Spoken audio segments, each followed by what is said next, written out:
Since my first video on Metroid Dread, the game has come and gone in the eyes of the general public. It had its moment to bask in the sunlight and show off how truly brilliant it was. But now people have just kinda moved on to the next big thing. However, my crazy brain is still buzzing about the game, so let's go. Metroid Dread is an unabashed, uncompromising evolution of 2D Metroid gameplay. From its movement, to the atmosphere, to the horror, to, well, not the music, actually. But with almost every step it takes, it's a step towards both progression in the series and embracing the undertones, saying the quiet parts out loud, like a video essay. What were once subdued moments of horror in earlier games have blossomed into these bleak horror set pieces, and the combat, which was once one of the weaker aspects of the series, has become one of the strengths of Dread. And these two aspects are probably most seen in the game's boss battles. With a moveset now focused on quick, evasive maneuvers, it allows for Samus's foes to take on a much more merciless and methodical approach. Each encounter has its own flavor of venomous fear injected into its being. And perhaps the most fitting for analysis in this regard is the main villain and final boss himself. So, on this Father's Day weekend, in this script that was recorded on a Father's Day weekend, let's talk about one of the worst fathers in gaming and how he gave us a banger boss fight. No, not that one. It's Raven Beak. We're talking about Raven Beak, okay?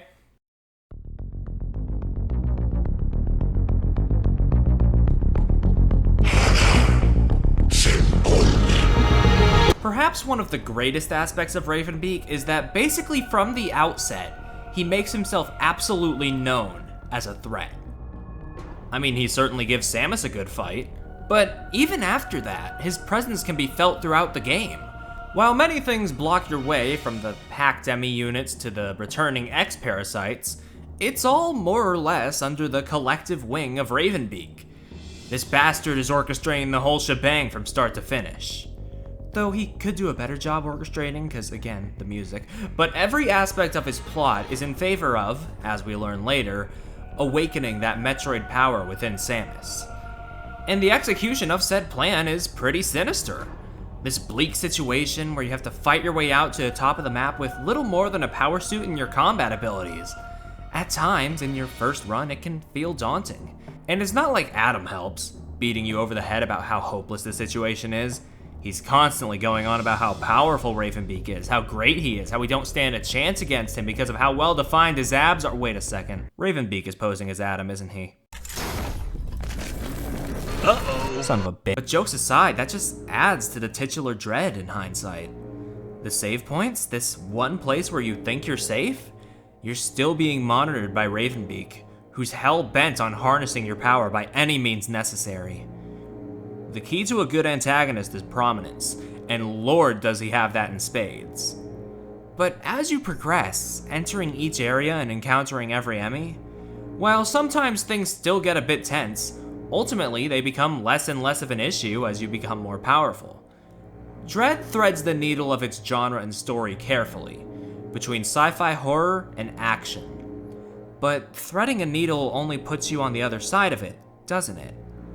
And once you're on the other side, things can take a very interesting turn. Anyway, enough faffing around, let's get to the fight. Other 2D Metroid games, as much as I love them, didn't have much of a learning curve to their fights. For me, those always felt like the weakest parts of the game. Most of them didn't use your abilities that prominently, and they more just had you shoot until the enemy is dead.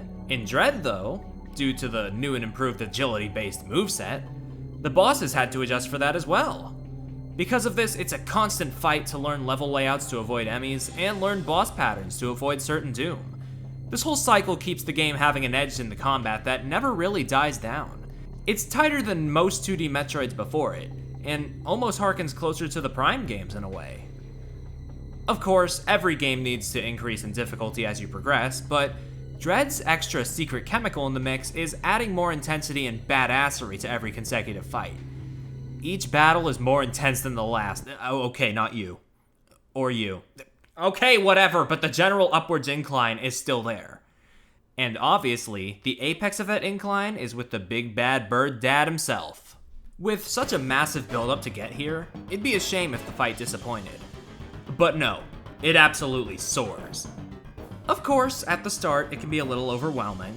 I know I died a lot in the first few takes because of just how ready this malicious Mawkin was to rip me apart. But once you get a feel for everything he has planned, it's like learning the moves to a dance.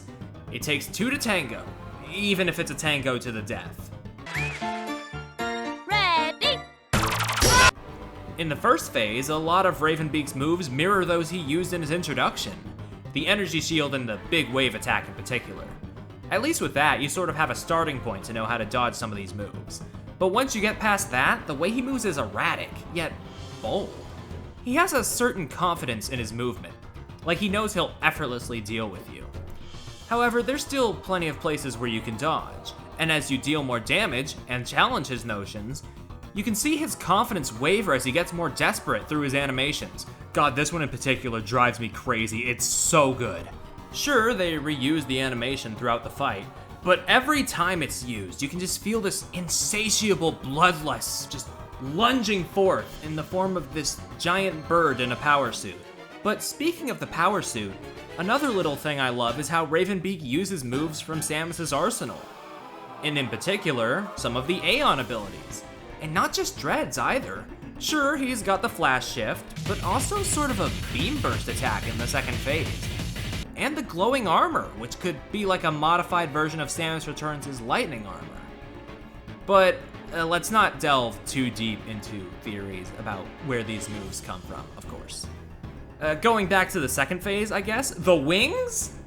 Just an insane but logical progression of the fight, honestly, and one that really shakes things up. It's said in the Metroid manga that the Chozo lost their wings long ago, so just seeing him here with them? Low-key kinda crazy. And the way it changes a more grounded fight into one where you have to do somersaults over Arby's head and zip around to avoid giant lasers, the tempo of the tango is speeding up. And then how he just rips one off to show off, or to, even out his body weight after he blasted the other one off. I can't decide if that's corny or cool as heck. Like the best fights of the Metroid Prime trilogy, to take down Ravenbeak, you need to use almost everything in your arsenal. Hell, even the power bomb, if you want to blow up that pocket sun quickly. While maybe not as testing as, say, Emperor Ing from Metroid Prime 2, this fight strikes the perfect balance between a puzzle fight and high-speed action. As you learn the patterns, it becomes ingrained in the memory, like a routine. The difficulty kind of fades, but it still gets my heart pumping all the same, even on a 12th revisit. This would all be fine enough to cement Ravenbeak as a masterful Metroid boss, but the cherry on top? The stakes. All that buildup I mentioned before, it culminates here. Every enemy we fought, every creature that we ended up unleashing our latent Metroid power on. Here on the other side of the needle, it all falls into place. Ravenbeak's boss fight is a corruption of a typical Metroid fight. As most Metroid fans know, Samus's suit comes from the Chozo power suit, which Ravenbeak has his own version of. And Samus has had her DNA corrupted into a Metroid's throughout all of Ravenbeak's plan, leading to the big moment right before the fight. You are now a Metroid, Samus Aran. Your very existence poses a grave threat to the galaxy. But then, the double meaning of that, because while Metroid is just a funny parasite alien to us, let's not forget it means ultimate warrior in the Chozo language. This whole fight is like a thematic inversion of hunting Metroids in the older games. As you reach the top of the map, you exit the world of sci-fi horror, having become the sci-fi horror. As a threat that Ravenbeak wants to take advantage of, the hunter becomes the hunted. God, it's kind of genius, isn't it? Granted, Ravenbeak is still a bastard. I'm not playing a game theory style role reversal card any further than Samus being put in the Metroid's role. But still, this is just a fascinating angle for a fight, and one that elevates it to my all-time favorite Metroid fight.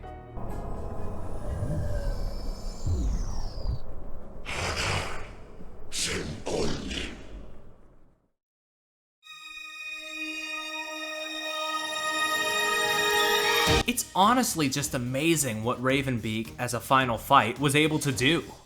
Successfully wrapping up a story arc spanning 5 games, all while providing one of the most monumentally cool battles the series has to offer. This fight is Metroid Dread operating at peak form.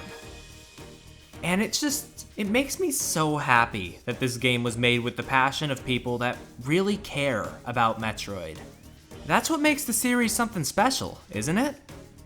In the modern gaming landscape, I think many people feel like it's hard to justify a return to Metroid.